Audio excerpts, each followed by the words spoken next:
সেপ্টেম্বরে পরবর্তী বিশ্বকাপ বাছাই পর্বে আর্জেন্টিনার মাঝমাঠে কারা সুযোগ পেতে পারে, বিস্তারিত জানুন পুরো ভিডিওতে।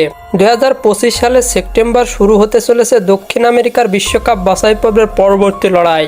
আর এই পর্বকে ঘিরে আর্জেন্টিনা দলের মাঝমাঠে আসছে বড়সড় পরিবর্তনের ইঙ্গিত। কোচ লিওনেল স্ক্যালোনি এবং তার টেকনিক্যাল টিম নজর দিচ্ছেন ভবিষ্যতের দিকে, ফলে কয়েকজন অভিজ্ঞ মুখ হারাতে পারেন মূল একাদশের জায়গা।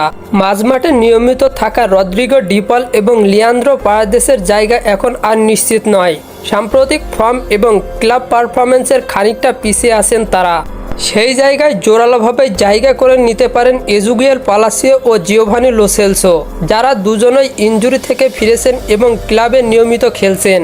তবে সবচেয়ে আলোচিত নাম এখন তরুণ প্রতিভারা নিকোলাস মাস্তানতুনহো এবং ক্লাদিও অ্যাসেভেরির মতো উঠতি ফুটবলাররা দারুণ ছন্দে আছেন।